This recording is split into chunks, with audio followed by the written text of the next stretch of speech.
How about that, you poor thing? I've gotten rid of the smell of poverty for you, so you should be grateful." With those words, champagne was thrown in my face with force. This happened when I went to meet my fiancé's family. Instead of being concerned for me, James, my fiancé, started laughing loudly as if he was making fun of me. I quickly realized that all the effort I put into styling my hair and choosing my clothes was wasted. In the end, all I felt was emptiness. That's why I decided to end our contract with your company. When they heard my decision, Lauren, James's mother, who threw the champagne, and James himself were both shocked. They didn't seem to understand what was happening. Suddenly, James's father, President Walker, appeared. "Mr. Walker, you mentioned before that you plan to retire soon and pass your responsibilities to your son. In this situation, it's fair to reconsider how much my company can trust a future business leader. There might have been an intention to keep our relationship through your son marrying me, but unfortunately, it has backfired." After explaining everything, I quietly left. Lauren, who overheard my conversation with President Walker, was too upset to say anything. But this isn't the end. They will have to face the consequences of their actions. My name is Mariah Carey. I'm 50 years old and have never been married. I've always focused on my work and enjoyed my alone time. With hobbies like reading and watching movies, I've had fulfilling days. Because of this, I never developed an interest in marriage as I got older. But that spring in March, when the flowers were blooming, I received an unexpected marriage proposal. The person who introduced me was Kyle Walker, with whom I had a business relationship. "Miss Carey, I'd like to introduce you to someone. What do you think?" he said. Although I was hesitant at first, I decided to meet the person after being strongly encouraged. That person was James, who was the same age as me and the son of President Walker. He's the youngest son with several older sisters. He's come close to marriage a few times before, but has remained single. I had one request before our first meeting, but James was a polite and kind person, and I immediately liked him. I started thinking that maybe marrying him wouldn't be such a bad idea, so I suggested that we start dating. Both President Walker and James were happy with this idea, and everything seemed to be going well. But I never imagined that this decision would lead to an unexpected situation later on. 2 weeks into our relationship, during our third date, James smiled and said, "We're already like a couple, aren't we?" Unlike before, James was wearing a casual jacket and looked relaxed and youthful. I had also switched from dressing up to wearing casual pants. Even though we were both older, our feelings at that moment felt as fresh as those of young people. However, as the date went on, I started noticing something strange about James's behavior.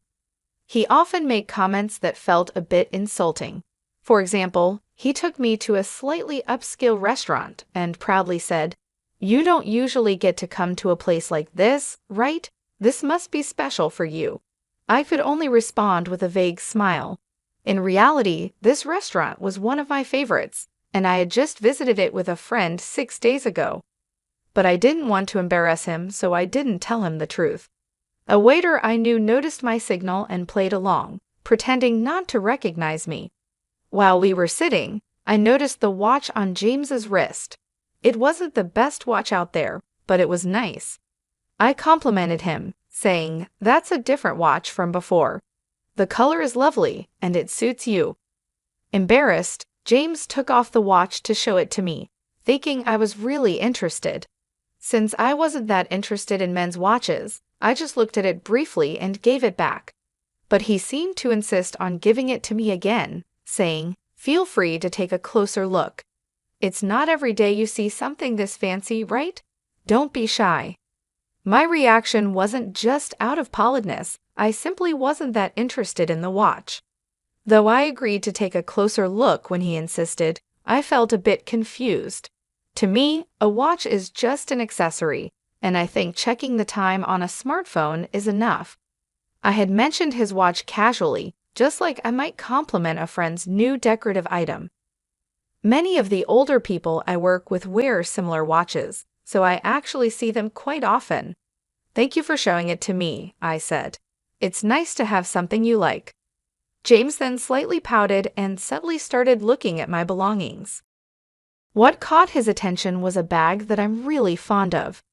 This bag was specially made for me at a workshop I love, reflecting the craftsman's skill and my personal taste. It's very practical and a bit expensive, but to James it seemed cheap. He asked, "Don't you have a proper bag?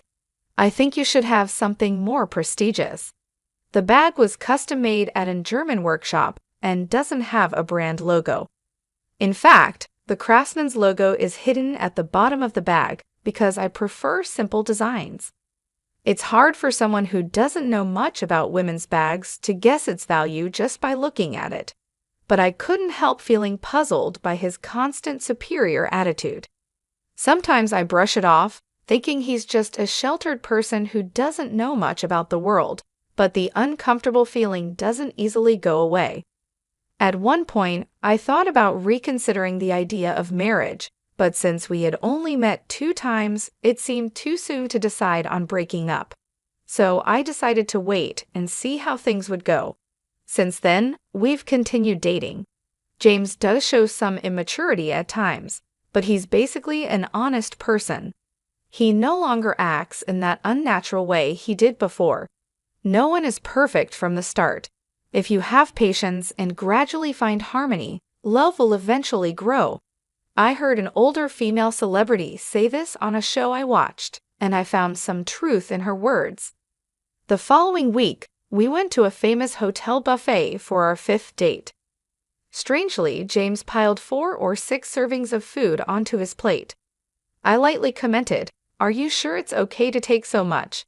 It would be a waste if you can't finish it." He suddenly burst into laughter. Wondering what was so funny, he said, "A waste, Mariah? Are you still talking like someone poor? It's okay to take this much. It doesn't matter if I throw it away if I can't eat it all." I made a sour face. It seemed he completely missed the point that wasting food not only costs money, but also inconveniences other customers. The issue isn't just about money. It's about resources and the environment. Aren't you aware of the concept of food waste? It's also inconsiderate to other customers, and eating like that isn't good, I said, my voice more stern than usual. James suddenly shrank back, poking at his pasta with a fork, and muttered, "I'm sorry, please don't be mad. My mom said you might be marrying me for money, and I just reacted without thinking." The word mommy stuck in my mind, and I accidentally repeated it.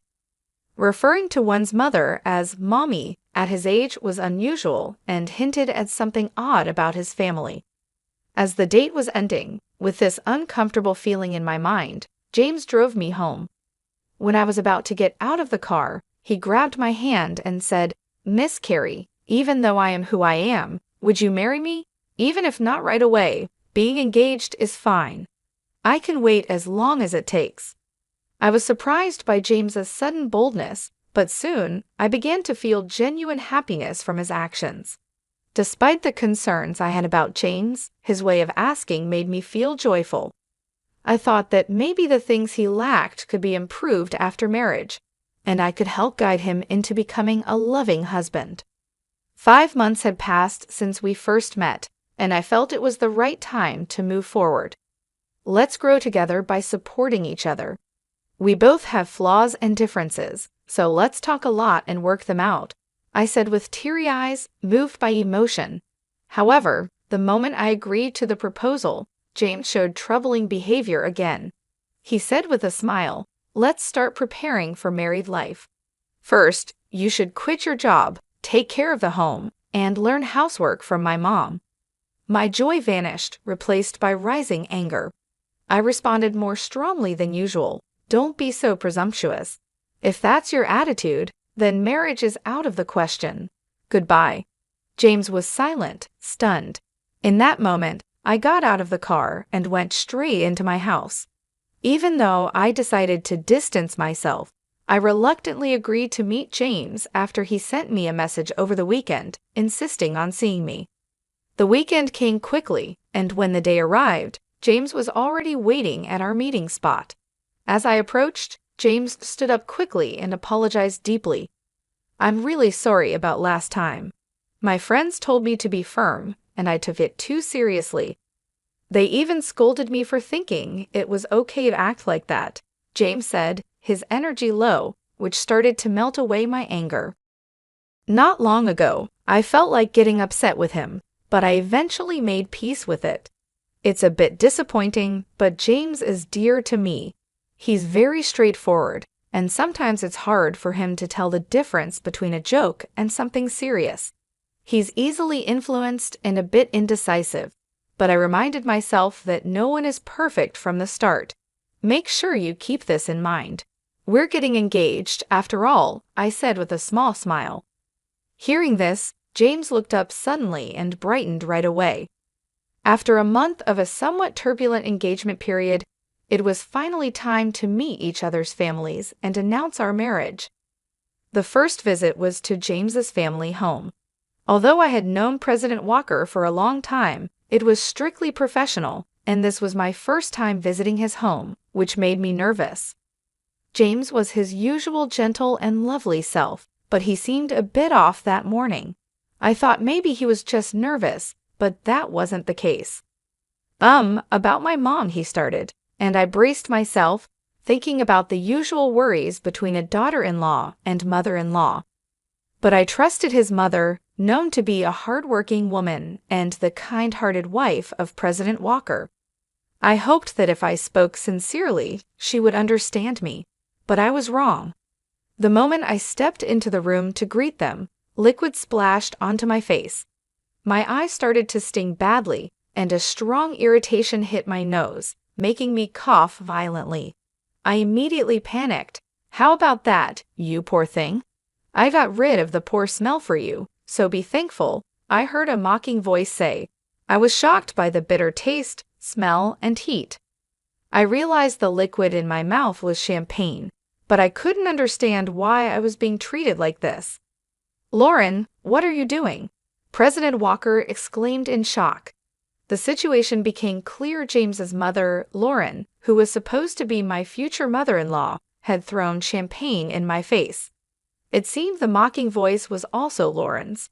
I remembered how James had looked down on me as poor before and realized that this attitude might have come from Lauren. "What's the matter, Mariah? You're all wet. Funny, isn't it?" "Go, Mommy, that's just like you," James laughed loudly. At that moment, I realized that everything I had done up to this point was for nothing. I felt nothing but emptiness in my heart. "I will therefore terminate our contract with your company," I said. "What?" James and Lauren both exclaimed in surprise. They quickly looked at each other and seemed to whisper about something, maybe our business dealings or something else. But as far as I was concerned, I was no longer involved. I was just an outsider. I could only guess what they were discussing at that moment. One person who stayed silent was President Walker, who looked pale and wide-eyed. I turned to him, thanked him, and began to speak. "First of all, President Walker, I want to thank you for your cooperation so far. It must be because of the condition we agreed on that nothing like this has happened before." When I turned to speak to Lauren and James, Lauren looked at President Walker with a doubtful expression and then stared at me sternly. Meanwhile, James watched Lauren's reaction while glancing at me. I continued quietly, knowing that what I was about to say might surprise them, but I hoped they would listen carefully. One condition of accepting this matchmaking was that I would not reveal I am the president of a company until the marriage was decided. I didn't want my title to interfere. My connection with President Walker came from significant business transactions I built over the years while focusing on my work. I took out my business card, which naturally listed my company name and position. Even those not involved in management would understand the importance of my title. "Hello again, Mrs. Lauren. Thank you for all your help so far. This is my position. I've been working with your husband's company for over 12 years, and right now, my company is probably your biggest client. I wonder what percentage of your company's sales we represent. When I handed over my business card, James turned pale with surprise. He worked in his father's company, so seeing my company name should have made it clear who I was.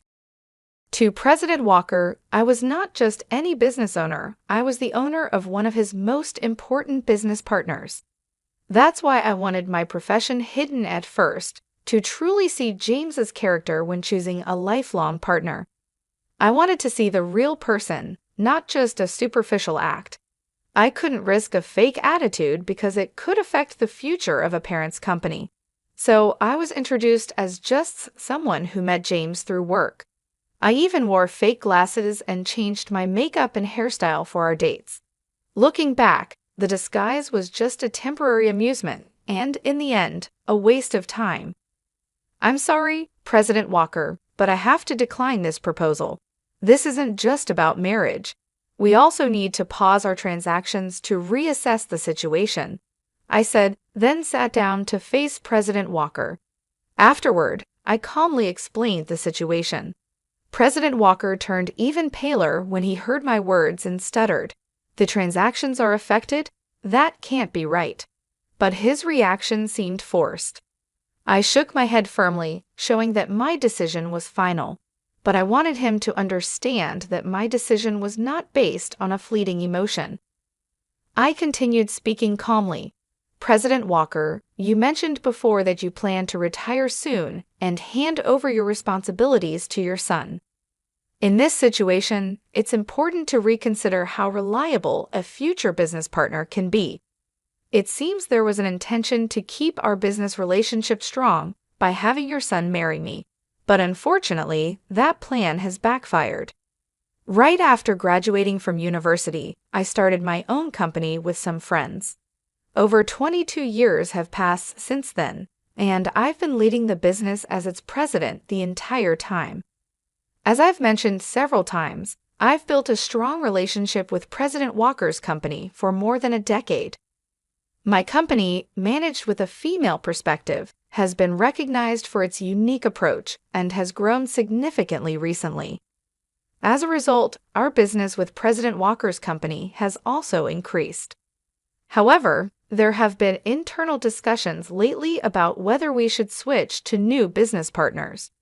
Amidst this situation, the sudden proposal of an arranged marriage came up. Considering the timing, President Walker might have sensed some changes happening in our company. This wasn't exactly a secret. After realizing who I was, Lauren and James were clearly disturbed. I decided to explain further. In fact, we were reviewing whether to continue our business with your company. I've heard that your company is currently facing some management difficulties. Are you aware of that? Since contracts with other partners are ending, this information is crucial. Lauren, shocked, asked, "What does that mean?" while frantically shaking President Walker's arm. President Walker wiped his sweat, looking anxious. It seemed that the company's issues hadn't been discussed within the family. James's confused glances between me and President Walker caught my attention. Despite being an insider, James seemed unaware of his own company's current situation.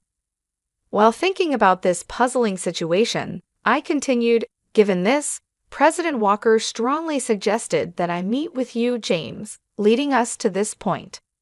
Perhaps you considered this marriage proposal to stabilize your company. It seems you wanted to maintain our business relationship at all costs." Lauren was visibly shaken, her hands trembling, and her lips quivering as she listened. I explained that President Walker's company is indeed struggling with management issues. Lauren may have looked down on me earlier, but her company is dealing with much bigger problems.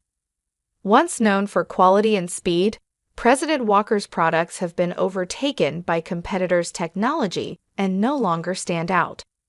Additionally, the development and manufacturing processes are inefficient, cost reduction efforts have failed, and the products have become too expensive.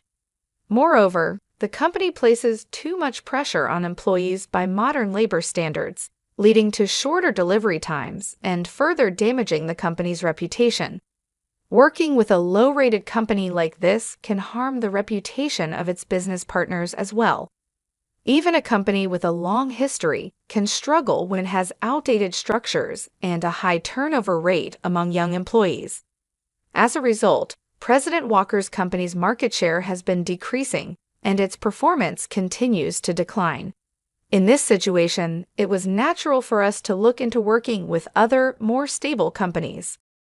Lauren, outraged, shouted, "How dare you threaten to cut off business based on personal feelings? What a despicable act! Are you blackmailing us? This is the worst. Don't think such behavior is acceptable." She seemed to forget that her actions were the cause of this situation. I was surprised by her accusations and the fact that she hadn't even apologized. Before I could say anything, President Walker shouted angrily, "Silence! This is all your fault." I held back what I was about to say. Indeed, President Walker, not me, was likely the most affected by this situation. The unexpected fallout from his wife's inappropriate behavior was probably a shock to him, especially since he had hoped for stability. This all happened because President Walker tried to stick to our agreement, but in reality, keeping it a secret from James alone would have been enough. He should have informed his wife beforehand. As a result, I'm relieved that I didn't have to welcome such a problematic person as my mother-in-law. James' appearance was pitiful. He was pale and trembling, holding tightly onto Lauren's hand. It was sad to see a 50-year-old man still needing his mother's hand. Seeing him like this, I couldn't help but give him a cold look. "It's impossible that someone carrying such a cheap-looking bag could be a president," James accused me harshly. "And you complained about food waste and acted like you were poor. You're lying about being my father's business partner. How disgraceful!" He seemed to be trying to blame me, but he was clearly mistaken. "I'm not interested in branded goods. I prefer high-quality leather products made locally. Also, my criticism of wasting a large amount of food wasn't because I'm poor, but simply because it's inappropriate behavior. There's nothing fake about that. As for this bag, it's custom-made from a workshop I visit often. Anyone who knows about leather would recognize its quality immediately, but it seems none of you care about that. This bag is actually priced higher than many commercial brands." When I explained this, Lauren suddenly stared at my shoes and bag with surprise, then quickly looked away, clearly embarrassed. It's obvious that only those who know about quality would understand. I continued, "Moreover, ordering a lot of food and not finishing it is not only wasteful but also disrespectful to the restaurant. It's unreasonable and inappropriate behavior. And yes, it's true that I'm your father's business partner." What would it mean if the presidents of companies doing business together didn't know each other? James seemed unhappy and unconvinced by what I said. President Walker frowned at his son's behavior when we confirmed that we knew each other. James looked down without saying a word, clinging to Lauren in a way that seemed very childish for his age. Seeing his immaturity, I couldn't help but feel disappointed. "If your company loses our business, we'll be on the brink of bankruptcy. Please forgive us." President Walker began to apologize profusely. His clear statement seemed to finally make Lauren understand the seriousness of the situation. Realizing the impact of his actions, James turned pale and started trembling, saying, "Mommy," with tears in his eyes, clinging to Lauren. But Lauren couldn't respond. Watching this scene, I let out a deep sigh of relief. I deeply regretted ever thinking about sharing my life with someone like James. I had thought that because he was honest, I could help him improve and make things better, but now that seems like a naive thought. I'm so sorry. President Walker kept apologizing over and over, without actually offering any solutions or ways to address the situation. This could easily lead to us cutting ties on an emotional level. Therefore, I had to make specific comments about the engagement. "Let's talk about our engagement. I cannot consider marrying someone whose mother behaves so rudely. Moreover, he didn't even try to stop his mother and instead laughed along with her. I hope you understand why the engagement should be called off." President Walker listened, nodding in agreement. I continued, "Thank you for understanding. Until yesterday, I believed in James's potential to improve, so I moved forward with the engagement. But now, I feel relieved that our relationship has ended." I gave specific examples of James's behavior, like how he often quoted his mother's opinions, saying, "Mommy said so," and how he still called her Mommy, even though he's almost 52 years old. He frequently used his mother's opinions as an excuse to justify his improper behavior. However, as soon as I pointed out these issues, he would quickly become discouraged, showing his weakness. There were countless examples of this behavior. President Walker was shocked, his mouth open in disbelief, and Lauren looked embarrassed. However, James didn't seem to understand what was wrong with his actions. When I asked if there was any fault on my part in calling off the engagement, President Walker shook his head slightly, looking pitiful. I paused to calm myself and took a deep breath. I will divorce my wife. James will also have to move out with her. The company's operations will be taken over by competent staff, so please don't abandon us. Help us, President Walker suddenly declared, clearly anxious after seeing me take a deep breath. What? That's not possible. I can't manage my life without this marriage. Lauren cried out in shock. After that, both James and Lauren raised their voices at President Walker, saying, "Why didn't you tell us beforehand? I'm innocent. Why am I being kicked out? The problem is only with Mommy. I'm not involved." Their protests filled the room, and I finally let out a real sigh, fed up with everything.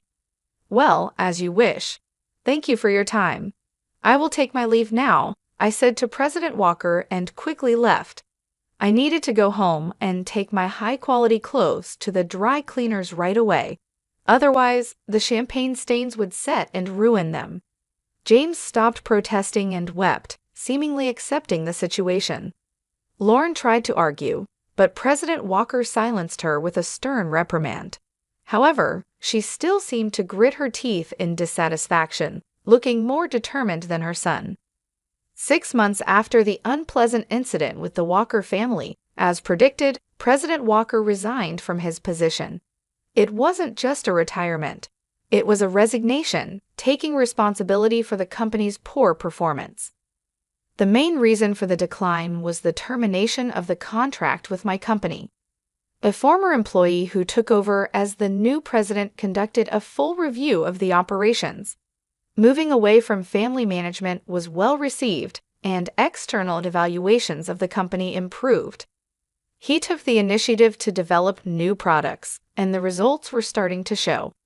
At this pace, resuming the paused business transactions might happen soon. In the meantime, President Walker and Lauren officially divorced. As expected, James moved out with Lauren, and they started a new life together. However, rumors say they have daily conflicts. It seems that their close relationship was mostly based on financial comfort. After being forced out of his father's company, James quickly became unemployed. Unable to handle James's financial dependence, Lauren left him in President Walker's care and disappeared. I've heard she now lives alone in an old, low-rent apartment, mourning her situation. Lauren once bragged about her lavish lifestyle, but her behavior pushed many people away. Now, she has no helpers or friends and has become a lonely figure. About a year after President Walker's retirement, I had a chance encounter with him when I visited his former company. I ran into him unexpectedly. "I am very sorry for the great inconvenience I caused before," he said. He had generously given half of his property to Lauren, but her financial troubles were mostly due to James's demands and Lauren's continued extravagant spending. Unfortunately, this is personal responsibility, and it's hard to feel sympathy. President Walker had planned to keep James at a distance, but he was shocked to learn that his nearly 52-year-old son didn't even know how to boil water. Eventually, they ended up living together. Now, he is firmly teaching James, making various decisions around the house. James had completely relied on Lauren, and President Walker admitted, "I feel that I didn't properly take care of my son and wife until now." This is the misfortune I created for myself. Although it's late, I am deeply reflecting on my mistakes. I think I also did some wrong things to Lauren. Fortunately, the company didn't go bankrupt, and I am relieved. Now retired and staying at home, President Walker is seriously engaging with James for the first time. James, facing new challenges like household chores and part-time jobs, often cries despite his age. I can only hope that he becomes a better person, but I have no desire to have any more dealings with him ever again. 5 years have passed since then, and my company is doing very well. My performance has improved compared to before, and the stock price has also risen. As for my personal life, I am no longer considering marriage. I have already informed my parents. When I got engaged, I explained everything to my parents, and when the engagement ended, I shared the details with them again. They supported my decision to stay single, rather than being involved with someone like that. As a result, my parents are now even stronger supporters of my focus on work. I stay busy every day and have taken up new hobbies to make my life more fulfilling. Although I used to prefer indoor activities, I recently decided to start exercising at the gym. I could even see my muscles starting to form, and my subordinates look at me with admiration, which feels a bit strange. I've always believed that happiness is something you create for yourself. I look for happiness that I build on my own, not just the kind that comes from being with someone else. If I were to fall in love again, I would prefer it to happen later in life when I could afford to give everything up for love. But that's not something I'm worried about right now. My days are fulfilling, and I'm happy. My life has just begun, and I'm focused on working towards a bright future.